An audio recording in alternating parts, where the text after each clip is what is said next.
Olá, turma! Vamos para mais uma aula de biologia para o segundo ano do ensino médio.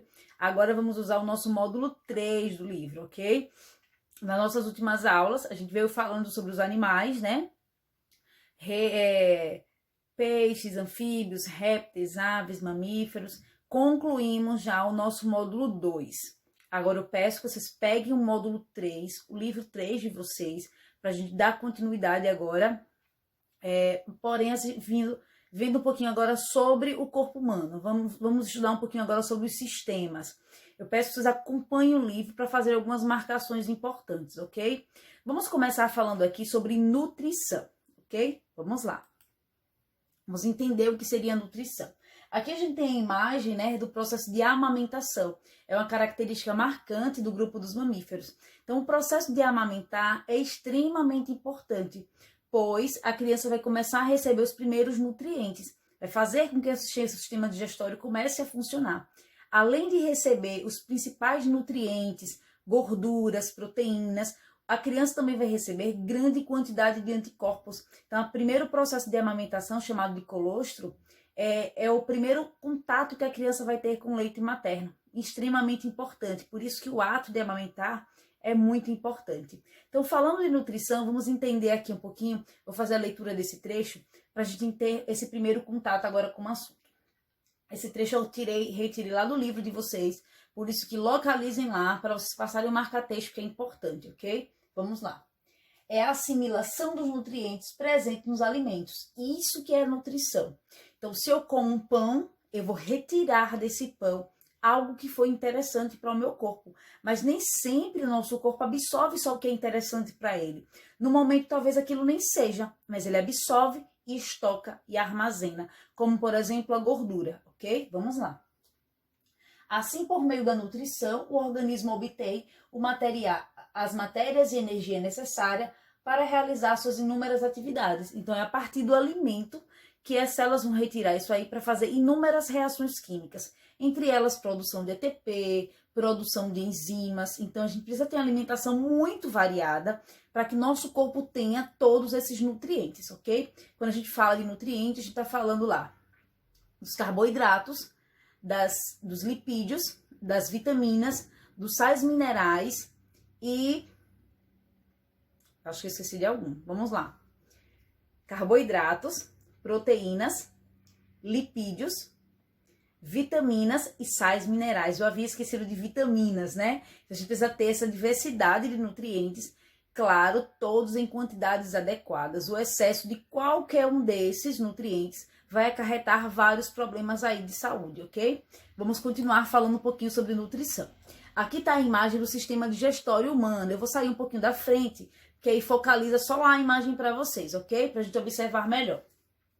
Olha lá, tá vendo? A gente vai ter uma imagem semelhante a essa lá no livro de vocês. Então, vamos iniciar o sistema digestório. Inicia por onde? Pela boca, ok? Algumas estruturas vão auxiliar o processo digestivo, como o chamado de glândulas. A gente vai ter aqui o chamado de órgãos anexos ou estruturas anexas, as glândulas salivares. A gente vai ter também como estrutura anexa que vai auxiliar o fígado, a vesícula biliar e o pâncreas. Aqui, ó, são estruturas que vão auxiliar o processo digestivo. Então, vamos para os órgãos. Boca, a gente tem as divisões aqui, as estruturas que vão auxiliar, a gente vai ver isso já.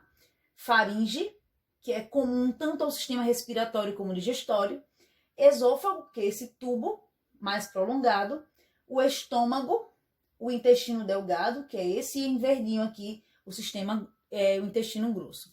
O sistema digestório, na verdade, aí é um tubo, ok? Esse tubo, em alguns momentos, claro, vai mudar de aspecto, vai ficar um pouco mais projetado, um pouco maior, um pouco mais prolongado, com algumas reentrâncias, então vão ter algumas modificações. Mas o sistema digestório nada mais é do que um tubo, ok? Vamos lá, vamos prosseguir. Esse foi um recorte, gente, que eu tirei lá do livro de vocês. Eu achei essa imagem bem interessante e decidi mostrar para vocês aqui também em slide. Ó, a parte do tubo digestivo, que é todo o tubo, atenção, é formada por 5 diferentes camadas de células, a maioria interna, e que entra em contato com os alimentos. que estão sendo digeridos. É o chamado mucosa. Então aqui a gente tem o lúmen, que é essa região vazia, ó, aqui em branco. Claro que ela vai se projetar dependendo do local, ok? Vai ficar maior. Então a gente tem o lúmen, a região que entra em contato com o alimento, a gente vai chamar aqui de mucosa. Tá vendo o nome aqui mucosa, em roxinho?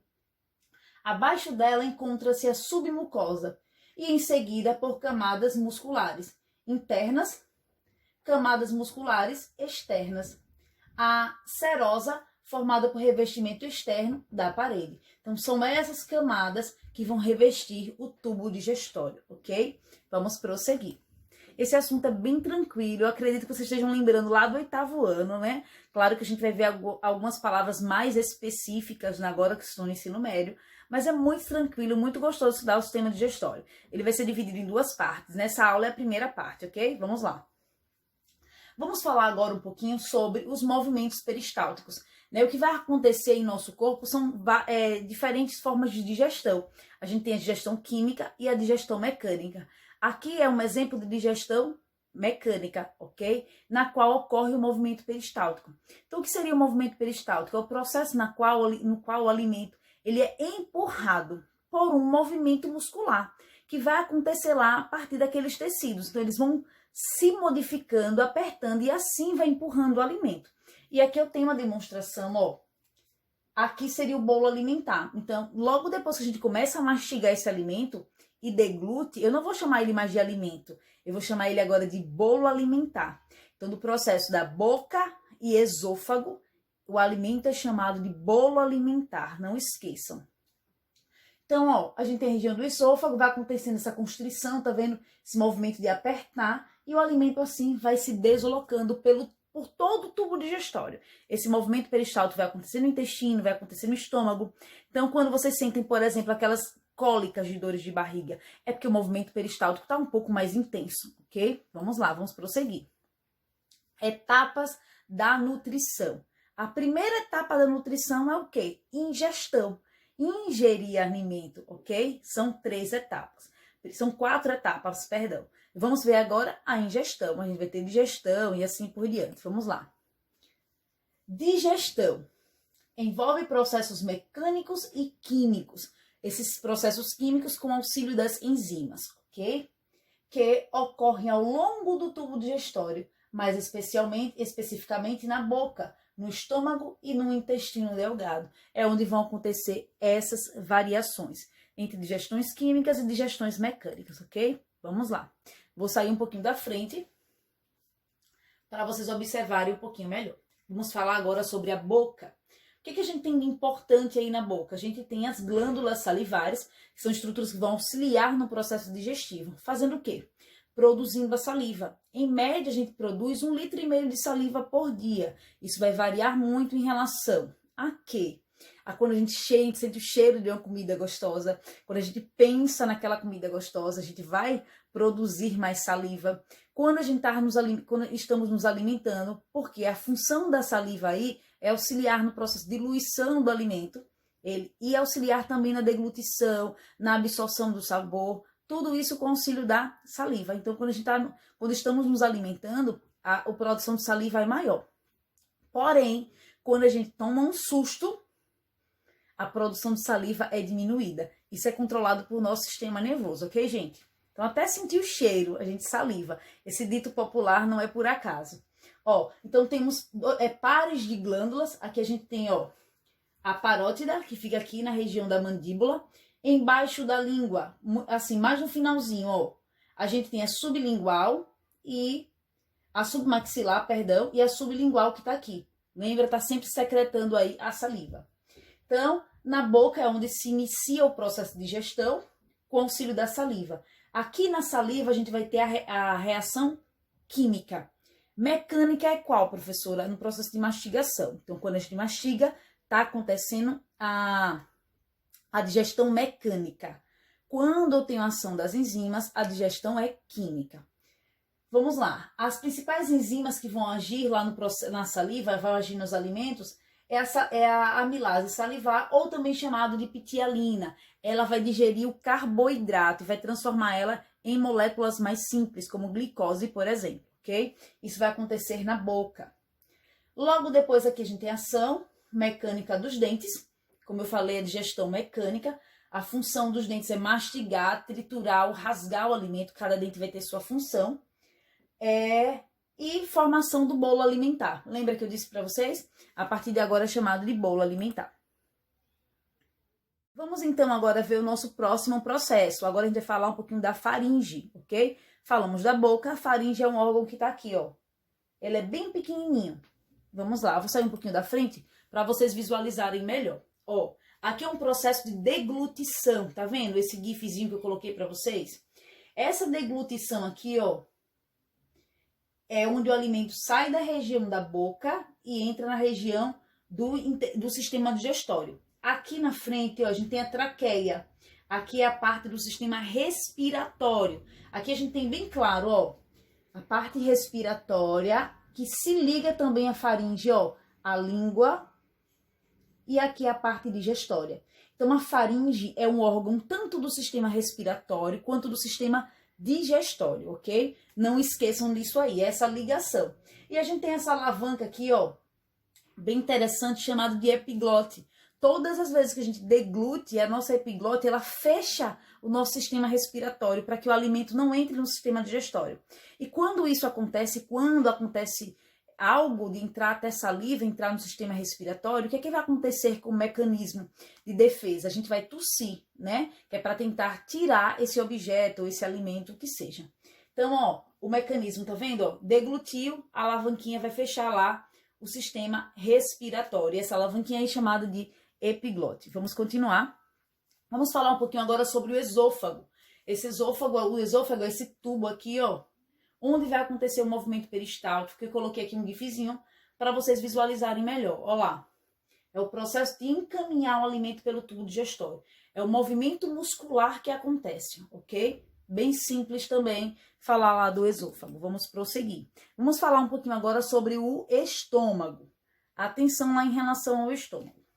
O estômago, gente, tem 2 anéis. Esses anéis são musculaturas que prendem a região do estômago para que o alimento entre aos poucos e saia do estômago aos poucos. Não em todo de uma vez só. Até porque, se isso acontecer, a gente vai sentir fome rapidamente. Comer vai sentir fome, não? Então, ela vai liberando aos poucos. Esses 2 anéis aqui, ó, recebem o nome de cárdio e piloro. Cárdio é a entrada do alimento do esôfago para o estômago. E a saída do alimento do estômago para o intestino, esse anel aqui que fecha, é chamado de piloro, ok? Vamos lá. O estômago é uma câmara muscular elástica com capacidade de armazenar aproximadamente 2 litros de alimento. Lembrando que é uma musculatura elástica. Então, quanto mais eu como, mais ele se estende. E, consequência disso, nosso corpo armazena essa energia, né? Se eu como 5 hambúrguer e não gasto a energia na qual esse alimento me forneceu, o meu corpo vai armazenar essa energia em forma de gordura principalmente, ok? Vai armazenar esse nutriente. Seu epitélio é rico em glândulas. Professor, o que seria epitélio? Eu estou colocando exatamente os nomes que tem lá no livro de vocês, para que vocês marquem e coloquem lá a explicação, ok? Então, é essa camada que vai revestir, a gente vai chamar ele de epitélio. É rica em glândulas que secretam suco gástrico, composto principalmente de ácido clorídrico,